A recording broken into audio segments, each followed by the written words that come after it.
Alam mo, pre, ang hirap ng trabaho natin ngayon. Kaya nga, pre. Wala, ganun talaga. Kailangan natin mag-overtime para may extra income tayo. Oo nga. May extra income nga tayo. Sa'yo, okay lang. Ako, alam mo naman, mag-isa na lang ako sa buhay. Kasama ko ang anak ko. Ako na lang nagtatrabaho. Yung asawa ko, mabilang bahay na. Naku, ang hirap ng sitwasyon mo, pre. Maganda niyan, pare. Mag-inom tayo sa linggo bago tayo sumahod. Tara, pre. Mauwi na tayo. Sige, pre. Pagod. Ay, oo nga pala, pare. May hiramin pala ako sa bahay niyo. Baka pwede ako dumaan. Hiramin ko sana yung metro, pre, kasi may extra ako dun sa kapitbahay namin. Nagpapagawa ng lababo. Gusto niya sa gilid ng pader, eh. Ganun ba? Sige, buti pa ikaw. May extra. Sige, tara. Doon tayo sa bahay. Sige, pre, tara. Tara, pare. Tara, pasok ka. Pabuka muna rito, pare. Hanapin ko lang yung metrong hiniram mo, ha. Sige, pre. Dito lang yun, eh. Champi, anak! Nakita mo ba yung metro? Hanapin mo nga. Dito lang yun, eh. Champi, tulungan mo ako maghanap. Champi! Champi! Talo na naman! Ano ba yan, tay? Tawag ka ng tawag! Kita mong ikaw na gumawa nan, nahanap ka ng pahanap! Wala ka naman magawa dito sa bahay, wala ka talagang pakinabang! Makalis na nga! Pre! Champi! Ay, pre. Pasensya ka na. Pasensya mo na yung ugali ng anak ko, ha.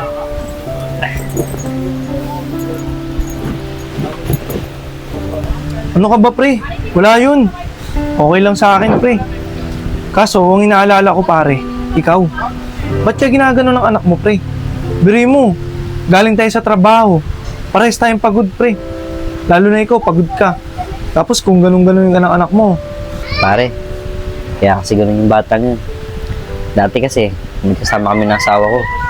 Lagi kasi mainit ang ulo ko. Lagi kami nag-aaway ng asawa ko. Itong anak ko, lagi sa harapan namin nag-aaway. Kaya yun, nakikita niya kung ano yung pinagtatalo namin. Sinisigawan ko yung asawa ko. Pero, pinangako ko naman sa sarili ko na magbabago na ako. Hindi na ako magiging mainitin ang ulo, magagalitin. Saka pare, parang mali talaga eh. Baka mamaya, magsisi ka sa uli. Nagpapalaki ka ng spoiled brat na bata. Kasi pare, dapat ikaw yung masusunod dito sa bahay na to eh. Dahil ikaw yung nagtatrabaho, ikaw yung magulang ng anak mo. Mamaya, sa labas ng bahay, hindi na siya sumunod. Dito pa nga lang eh, hindi na siya sumusunod. O nga pala pare, mauna na ako. Baka hanapin pa ako ni Mrs. eh. Pre, paano yung metrong hiniram mo? Sa iba na lang akong manghihiram, pre. Sige, pre, pasensya ka na talaga. Oo. Kasi, nahihiya rin ako eh.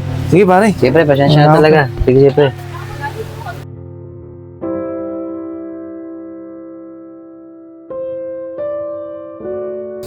Aldo, pre.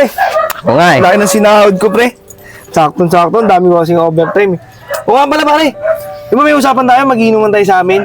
Oo nga pala, no. Sige, tuloy ba yun? Oo, pre, tuloy tayo. Nandun ka sila paring ano eh. Sige, pre, kaso uwi muna ako sa baya. Kasi tinako pa yung anak ko, eh. Sige, pre, samahan kita. Mamaya kasi makawala ka pa eh. Sige, pre. na, samahan na kita. Tara, pre. Sige, tara. Hindi Aldo, mahiran. Hindi po. Tara, pre. Nak, Champi, nandito na ako. Oh! Dumating ka pa! Mga pagkain, gutom na ako! Di ka pa nagluto ng pagkain bago ako umalis! Pati yung uniform ko, di mo na naman dapat bago ako umalis, nilaban mo na to! Okay no! Laban mo na! Alis na nga! Pre, una na rin pala ako. Mukhang busy ka pala, pre. Kami-kami na lang muna mag-inuman nila paring Lando, pre. Sige, pre. Pasensya na talaga. Oo, pre, sige.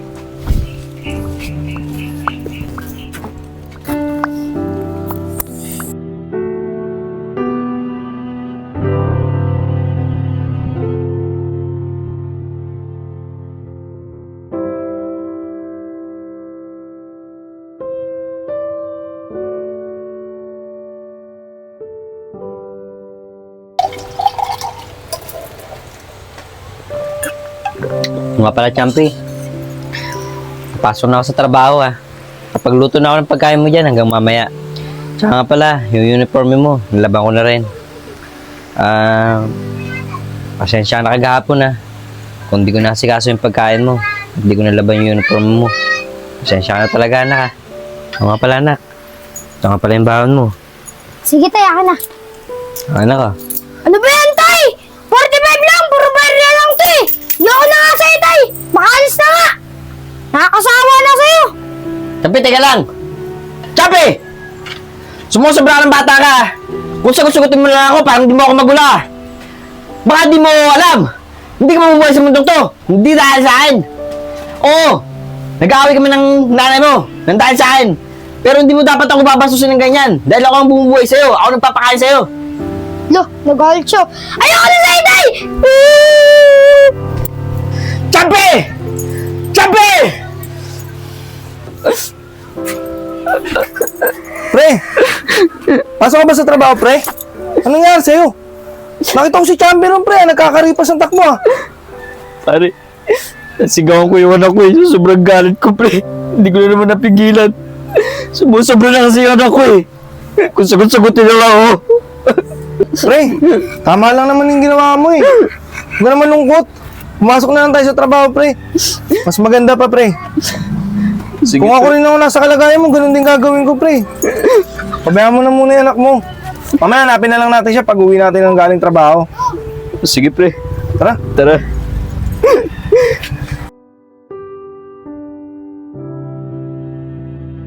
Mga tol, miss na inis ako sa magulang ko gabi. Sinagot ko na nga eh. Paano kasi utos sila ng utos sa akin? Wala silang ginawa kung hindi puro utos. Oo nga tol eh. Ako nga sa amin eh. Pag uwi ko, wala man lang pagkain, tsaka hindi ako tinala ng lulutuin nila. Kahit nga pag uwi ko eh, ready na yung mga susuotin ko eh. Akin nga tol, yung daddy ko yung nasa abroad. Nagpapadala nga ako ng PS5, ayaw pa. Sa next month na lang daw ako bibigyan. Ayun, sinagot-sagot ko sa video call, sinigaw-sigawan ko. Mga tol, mga pinag-usapan natin sa GC. Kakaiba at hindi maganda.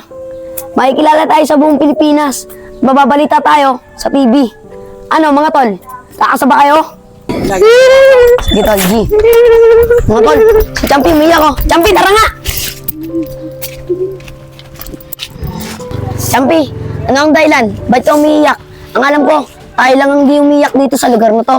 Uy, Champi, ba't ka ba iyak nang iyak? Pinabay ka ba? Gusto mo tanggalin ka namin sa grupo namin? Oo nga Rawi, itong si Champi, alam niya naman yung plano natin. Salim na, para apat tayo. Eh, kasi Rawi, sinigawan ako ni tatay. Diba dapat tayo may kaparatan sumigaw sa tatay natin? Champi, tigilan mo na yung pag-iiyak mo. Ano ba yung plano nyo? Champi, bukas sana eh. Lahat ng mga madadaanan natin dito sa lugar natin, bubulihin natin, pagtitripan. Ano, di ka ba? Anong bukas kayo dyan? Ngayon na! Nabala ko sa tatay ko! Hoy! Sino ba tawag dito? Oo nga! Sino matapang dito? Sino matapang? Hoy! Kayo dalawa! Matapang ba kayo? Oo nga! Hindi mo! Banatan na natin!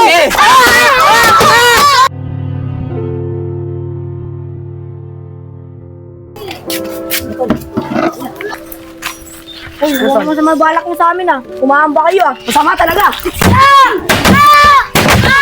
Pre, yan yung nakuha ang motor doon sa kabilang barangay, eh. Na-impound yan, eh. Tulungan niyo po ako. Yung mga kasama ko po ron, binabanatan na po nila. Yung mga kabataan po doon, nantitrip. Lahat po nadadaanan po nila, binabanatan po. Totoo ba yung sinasabi mo? Pre, may nanggugulo daw doon. Tara, punta natin. Ayun po sila. Hoy! Tigilan yan! Hoy! Hoy! Hoy! Walang tatakbo! Walang tatakbo!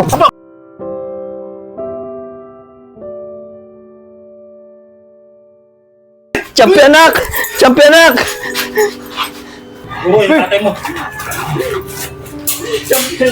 Rawi, anak!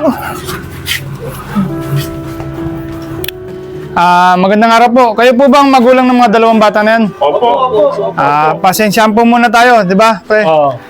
Kasi yung bata na yan, may ginawa pong kalokohan. Maaari po natin sila madala sa DSWD dahil nanakit po sila ng maraming bata.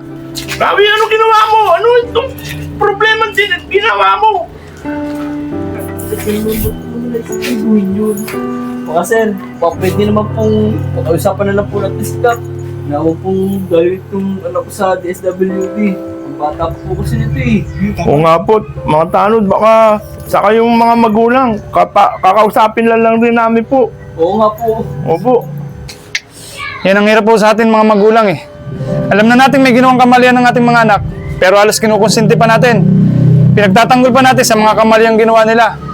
Bakit hindi po natin pagbigyan ng batas para mapanagot sila sa mga ginagawa nilang kalokohan at para madala po sila?